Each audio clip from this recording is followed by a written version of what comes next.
During pregnancy, I attended what was called a centering class.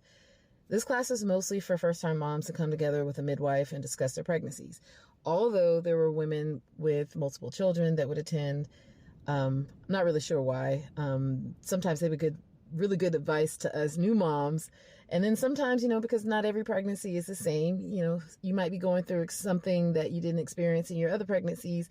And pregnancy could be a very freaky thing. It can be a very terrifying thing if you don't know what's going on. But anyway, I was grateful for this class because during pregnancy, Google is not your friend. It's really not. Google will have you thinking you and the baby are on the cusp of death with every ache and pain. I promise you, just stay away from Google. As a matter of fact, even if you're not pregnant, stay away from Google. If you have an ache or a pain, pray about it, go to the doctor, whatever, but just stay off of Google, please.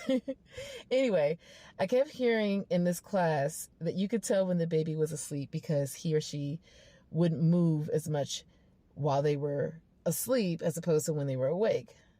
Well, Manasseh, my son, he must have always been awake because he moved constantly. After I gave birth to him, I thought, well, that's over. Nope. He's going on 7 and I still have to tell him to be still. He's like a little Energizer bunny, I promise you.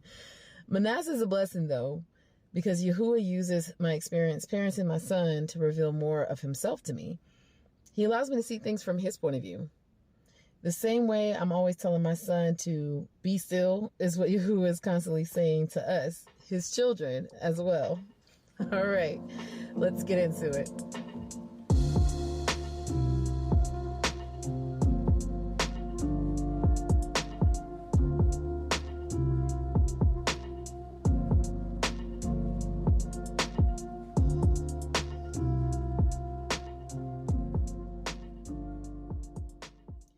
Right off the bat, I'll say, I know me telling my son to be still isn't entirely the same as when Yahuwah tells us to be still, but this is how I was given the revelation. So it's just how my brain works. So Luke 10, 38-42 says, Now it came to pass as they went that he entered into a certain village, and a certain woman named Martha received him into her house. And she had a sister called Miriam, which also sat at Yahushua's feet and heard his word. But Martha was cumbered about much serving and came to him and said, Adonai, do you not care about my sister? Do you not care that my sister has left me to serve alone? Bid her therefore that she help me. And Yahushua answered and said unto her, Martha, Martha, you are careful and troubled about many things, but one thing is needful, and Miriam has chosen that good part, which shall not be taken away from her. So for those of us who come out of Christianity, we were taught to be more like Martha. It was like a race to see who could grow the biggest ministry with the most followers. Everyone was so busy building their brand and trying to set up a physical kingdom for Yahuwah here on earth that no one was really sitting at Yahushua's feet and learning. That's what a disciple does. A disciple learns from their rabbi. A student learns from their teacher. Then those who actually had the audacity to do what Miriam did were ridiculed and even ostracized. I know I've seen it happen, and you probably have had it happen to you. So question, when you're spending time with Yahuwah, are you always talking, or are you able to sit in his presence in silence? It makes me think of the dreaded awkward silence we have sometimes when we're spending time with someone new for the first time. That silence is so uncomfortable, you can literally cut through it with a knife. And it'll have you talking about the weather and other mundane topics that you really don't care about. I mean, me personally, I don't specialize in small talk. If it's not something of substance, I will end the conversation very quickly. So I'm not going to sit and talk to you about the weather. But you guys get what I'm saying. You're around somebody you've met for the first time. It's like, hey, so how about that weather? Like, nobody cares about the weather. It's just it's hard being in silence in front of a person, especially if you don't know that person. But we know Yahuwah. So are you able to sit in his presence in silence? Does it feel weird to you to sit in Yahuwah's presence in silence? If so, why? And the reason why this question is important is because for some people it doesn't. But if If he is your father and it does feel weird to you to sit in silence, I mean absolute silence, no praise and worship music, nothing, just silence. Why does it feel awkward to you? Why does it feel weird to you? Selah.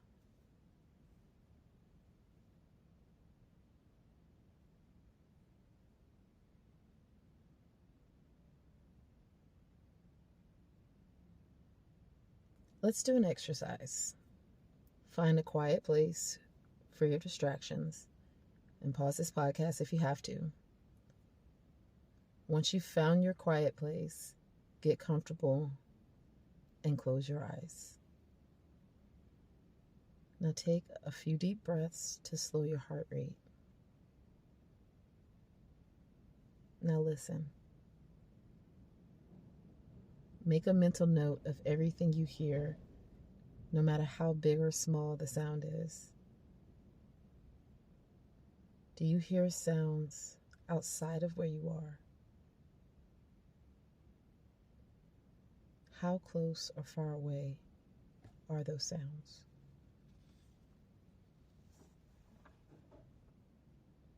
Is your breathing still relaxed, or has it quickened a bit? Are your muscles relaxed or tense? What about your jaw? Is it relaxed or tense? Can you still hear those sounds from before, or have they stopped? Are there new sounds? Are you able to identify what you hear? Selah.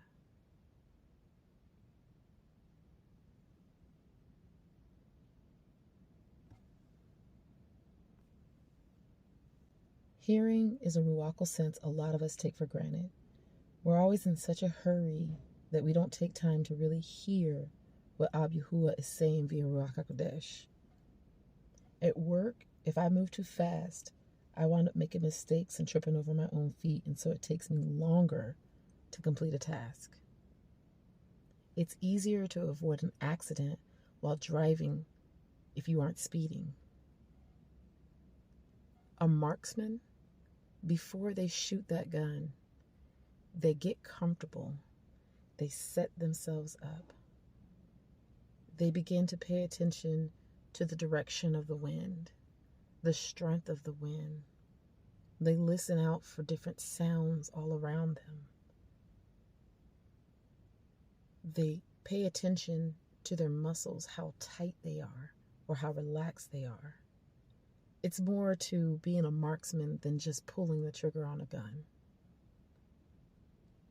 You have to learn how to be still, especially if you're a sniper. Snipers sometimes set up and they sit in that position, ready to pull that trigger for hours at a time, and they cannot lose their focus. They have to remain focused at all times, remain alert at all times. When we're before Yahuwah, we need to slow down and really hear him. After all, everything else is vanity. Our jobs, our ministries, etc. Everything else is vanity. Knowing how to be still before Ab Yahuwah is power to combat the enemy. Hallelujah. While it's crucial to be still in your initial wilderness, you'll have to practice this technique often in your walk with Yahuwah, especially when you begin to feel overwhelmed. Y'all, recently I had started to feel overwhelmed. And yes, of course, it was before I began to record this podcast. And I promise you, he started speaking to me. He was like, be still, be still. And in my mind, I'm going to tell you guys what I imagine in my mind. So I'm like, my mind just goes into this highly imaginative mode whenever Yahuwah starts talking to me. So I imagined like this martial arts fighter. You pick a martial arts, whatever. Aikido, we'll say that. I imagine this person that was in this fight. And once they realized they were starting to become overpowered by their attacker, they kind of just relaxed their body, closed their eyes, and then began to listen. And after they began to listen, it's like they became renewed. And then they were able to attack their enemy. They were able to focus on what it was that was going on in that moment. They weren't being caught off guard any longer, but they were able to focus. A few years back, I received a revelation about storms. When we cry out to Yahuwah, he begins to encase us within a storm. He'll protect us inside the storm. But if the enemy tries to enter into the storm, they'll be destroyed. Even better, not only did Yahuwah cause the storm, Yahuwah is the storm. And you have to be still to hear Yahuwah's instructions to guide you through that storm. So, no talking, just silence. Focus. When Yahuwah parted the Sea of Reeds for Yasharal, it wasn't with a pleasant summer breeze. It was a strong east wind. Some scripts to give you an idea of what an east wind is are Yirmiyahu 4:11-12. Ezekiel, I can never pronounce his name in Hebrew, so we're just going to go with Ezekiel. Y'all know who I'm talking about. 17:10, and then 19:12. Husha 13:15. And then obviously, what is it? Shemot 14:21, I think is where it talks about the east wind when he parted the Sea of Reeds. Yeah, it wasn't with a pleasant summer breeze, y'all. And the ironic thing about it is, as I'm recording this episode, the wind was blowing something fierce outside. We just had a storm that blew through, and then it was like this strong wind that came through right after the storm stopped. And I don't know, it's just amazing. It's really amazing how Yahuwah operates. And sometimes, I don't know if you guys are like me. So I was such a nerd. I was such a dork when I was younger. I'm okay with it, you guys. So I don't care about those labels. I'm perfectly okay with it. I think it's amazing to be a nerd. Anyway, you remember when we used to have the opposite day games? So me and some of my friends, we would come to school and then somebody would say, it's opposite day. So that means that everything was the opposite. So if someone was like, hey, how are you doing today? You're like, man, I'm so mad if you were happy. And then you would say you were happy if you're mad. Just little, you know what I'm saying? Just little things like that. So sometimes I really think like this world is like opposite day times 1,000 to Yahuwah, Yahuwah's ways. You know what I'm saying? Like everything is like the opposite. In the world, we have to take to receive, whereas in Yahuwah's kingdom, we have to give to receive.